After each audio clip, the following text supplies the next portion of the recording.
একমাত্র মুসলিম country having nuclear power Pakistan. সেই পাকিস্তানে আমেরিকা, ইসরায়েল এবং ভারত, ইন্ডিয়া, এই যে অ্যালায়েন্স, একটা অলিখিত একটা অ্যালায়েন্স সৃষ্টি হয়েছে, সেই অ্যালায়েন্সে কিভাবে এটাকে কতটুকু ক্ষতিগ্রস্ত করা যায়, ডিএস্টাবলিশ করা যায়, ডিনিউক্লিয়ারাইজ করা যায়, সেই প্রজেক্টের অংশ এটা হতে পারে। পাকিস্তানের জিডিপি হচ্ছে সামথিং $350 বিলিয়ন ইয়ারলি, বাংলাদেশ হচ্ছে 450 অ্যারাউন্ড। জনসংখ্যা সমান সমান, ইরানের জনসংখ্যা কম এবং বাৎসরিক জিডিপিও কম। তো ইরান তো অলমোস্ট নিউক্লিয়ার পাওয়ার অর্জন করেছে।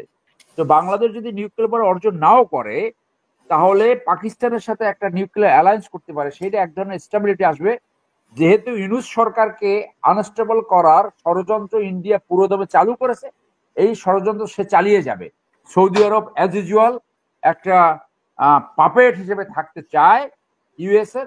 এবং এই ট্রাম্প আগের বার যখন সরকারে ছিল, সে প্রথম সৌদি আরব ভিজিট আসছিল অস্ত্র বিক্রি করার জন্য। এখনো বড় ধরনের অস্ত্র বিক্রির জন্য তারা পরিকল্পনা করেছে বলে মিডিয়ায় আসছে। ট্রাম্প একটা হ্যাবিচুয়াল লায়ার, এবং এখন যদি যে লাইং অফ ট্রাম্প, সেটা যদি আপনি গুগল করেন, দেখবেন যে তার প্রথম প্রেসিডেন্সি টার্মে সে 5500 বার মিথ্যে কথা বলেছে। সো ডেমোক্রেটরা যতটা সাপোর্টিভ ছিল টুয়ার্ডস ইসরায়েল, তার সে 100% বেশি সাপোর্টিভ এই ট্রাম্প এবং ট্রাম্পের ফ্যামিলি।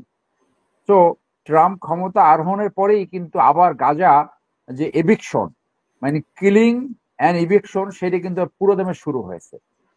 সো সেইটা তো এখন প্রায় খালি হয়ে গেছে স্যার বলেন। এবং তাদের যে প্রজেক্ট, সেই নীল নদ থেকে তাদের সে জায়ান্ট ল্যান্ড যে প্রতিষ্ঠা করবে, সেইটা এই ট্রাম্প যদি ট্রাম্প যতদিন ক্ষমতা থাকবে, সেইটা ততদিন তারা সেই সুযোগ পাবে এবং এটা ফেসিলিটেট হবে।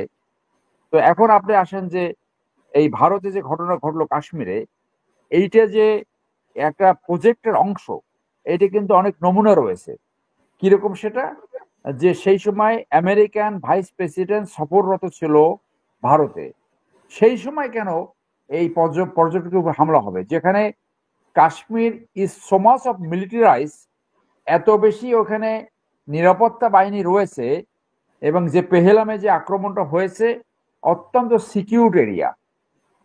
তাহলে এই যে বাংলাদেশের যে একটা টাইপের পলিটিক্স, যে আওয়ামী লীগ, পতিত আওয়ামী লীগ 15 বছরে একটা জঙ্গিবাদের শাসন, জঙ্গিবাদ ফেরত আসতে পারে, এই কার্ড পেলে করে ইন্ডিয়াকে পক্ষে রেখে 15 বছর ক্ষমতায় থাকতে পেরেছে, আলটিমেটলি পতন হয়েছে। ইন্ডিয়াতে যখনই ইন্টারনাল পলিটিক্স, যখন দেখে যে এইটা কয়েকটা ডাইমেনশন আছে, একটা ইন্টারন্যাশনাল ডাইমেনশন, ইন্টারনাল ডাইমেনশন, দেন বিজেপি কংগ্রেস যে রাজনীতি, কংগ্রেস কিন্তু আবার এখানে মোদির সাথে মানে শোল্ডার টু শোল্ডার সমর্থন জারি করেছে। তো যখনই এটা হয়, তখন ওই মোদি যখন ইন্টারনালি যখন তাকে শক্তি কমে গেছে, তখন সে এই ধরনের একটা ঘটনা ঘটায়। এর আগে আপনার মনে আছে যে বর্ডারে আরো কয়েকটা ঘটনা ঘটছিল পাকিস্তানের সাথে, যে ইন্ডিয়ান একটা ফাইটার প্লেনের সেই পাইলট যা ইজেক্ট করতে হয়েছিল পাকিস্তানে, এবং তাকে ছেড়ে দেওয়া হয়েছিল, মুক্ত করে দিয়েছিল ইমরান খান। যা কিছু ইন্ডিয়াতে ঘটে, সেইটা সমস্ত ব্লেম পাকিস্তানের উপর তারা চাপিয়ে দেয়, কোন রকম তদন্ত ছাড়া, কোনোভাবে ক্রেডিবল কোনো ইনফরমেশন ছাড়া।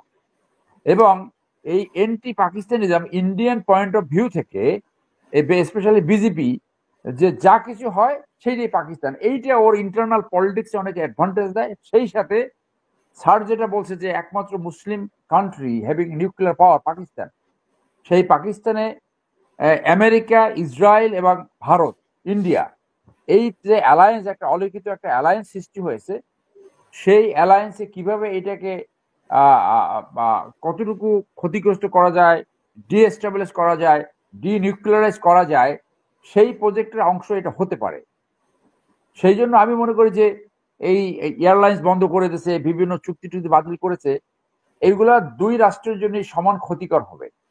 সো পাকিস্তান যেটা দেখাচ্ছে যে পাকিস্তান তাদের যে এজিলিটি, তাদের যে স্ট্রেংথ, সেটা কিন্তু তারা সমানভাবে দেখিয়ে দিচ্ছে। তাদের এয়ার স্পেস তারা বন্ধ করে দিচ্ছে, এখন 2 ঘন্টা ঘুরে তারপরে ওই ইন্দোনেশিয়া ঘুরে, এদিক থেকে টার্কির ওদিক থেকে ঘুরে তারপর আসতে হয়। ফুয়েল কস্ট বেড়ে গেছে, দুই দেশেরই অর্থনৈতিক ক্ষতি হবে। তো এইভাবে এক সময় যে এটা আবার আস্তে আস্তে সফট হয়ে যাবে। তো এইটা যে একটা ফুল স্কেল যুদ্ধ হবে সেটা আমি মনে করি না।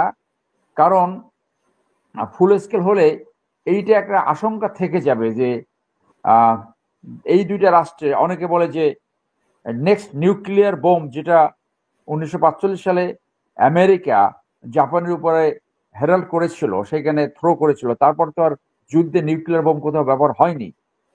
এখন কনভেনশনাল আর্ম ফোর্সেস পাকিস্তান 12 পজিশনে ওয়ার্ল্ড র্যাঙ্কিং এ, আর ইন্ডিয়া হলো 4। কিন্তু নিউক্লিয়ার হেড অলমোস্ট সমান সমান। ইন্ডিয়ার আছে 77 আর পাকিস্তান আছে 76। সো এই পাকিস্তান যেভাবে নিউক্লিয়ার পাওয়ার অর্জন করেছে, আপনার মনে আছে জুলফিকার আলী ভুট্টো সেই বিখ্যাত উক্তি যে বাংলাদেশের মতো যখন পাকিস্তানকে তারা হ্যান্ডেল করা শুরু করেছিল, বাংলাদেশের বর্ডারে শুধু কিলিং হয়, পাকিস্তানের বর্ডারে কিন্তু কিলিং হয় না, নেপালের বর্ডারে কিলিং হয় না। তো বাংলাদেশকে গত 15 বছরে যে সাবসার্বিয়েন্ট একটা স্টেটে রেখেছিল, একটা ইন্ডিয়ান একটা প্রাদেশিক স্টেটে রেখেছিল, বাংলাদেশের ওই সেন্সে সভরেনিটি ছিল না। যেই ধরনের বিহেভিয়ার পাকিস্তানের সাথে তারা করতো এক সময় নিউক্লিয়ার পাওয়ার অর্জনের আগে, নিউক্লিয়ার পাওয়ার অর্জন হওয়ার পরে পাকিস্তান একটা, যেটা বলা হয় থাকে নিউক্লিয়ার স্টাবিলিটি, কনভেনশনাল পাওয়ার একটু কম থাকলেও একটা নিউক্লিয়ার স্টাবিলিটি সৃষ্টি হয়েছে বিটুইন পাকিস্তান আর ইন্ডিয়া। এই নিউক্লিয়ার স্টাবিলিটি ফুল ফ্লেশ যুদ্ধকে সবসময় বাড়িত করে। কারণ there might be a tendency যে weaker state may use nuclear power. So it is not impossible, এইটাকে একদম উড়ে দেওয়া যায় না যে ইন্ডিয়া যদি কখনো পাকিস্তানের উপরে সেই হিসেবে ফুল স্কেল অ্যাটাক শুরু করে, সেইটা নিউক্লিয়ার যুদ্ধে টার্ন হতে পারে, ধ্বংস হয়ে যাবে কিন্তু দুই দেশ। তো ইন্ডিয়া সেটা কিন্তু অ্যাভয়েড করার চেষ্টা করবে। ইন্ডিয়ার যে ইন্টারনাল যে এই হিন্দু জঙ্গিবাদী, এই হিন্দুত্ববাদী রাজনীতি, তাদের একটা অ্যাকশন দেখাতে হয়, তাদের ইন্টারনাল পলিটিক্সের জন্য। কখনো তারা বলে সার্জিক্যাল স্ট্রাইক, আর কখনো এই যে দুইজন জঙ্গির বাড়ি, তথাকথিত তাদের তাদের তথ্যে তাদের মতে দুইজন জঙ্গির বাড়ি তারা গুড়িয়ে দিয়েছে। সো এইটা হলো তাদের হাস্য। তারা আসলে জঙ্গি কিনা সেটা তো আমরা নিউট্রাল কোনো কারো কাছ থেকে শুনিনি। এবং কলকাতার পত্রিকায় সেটা প্রকাশিত হয়েছে যে ওখানে বোমা বোমা বার্স্ট হয়ে কিভাবে দুইটা বাড়ি সম্পূর্ণ ভস্মীভূত হলো, সেটা হলো ইন্ডিয়ান ফোর্স এটা করেছে। আর ইন্ডিয়া দিল্লি থেকে সেটার তারা প্রকাশ করেছে যে সেখানে বিস্ফোরিত হয়েছে, হয়তো অনেক বোমা রক্ষিত ছিল সেইভাবে হয়েছে। তো কিছুটা সত্যতা আমরা ইন্ডিয়ার ভিতর থেকে জানতে পেরেছি।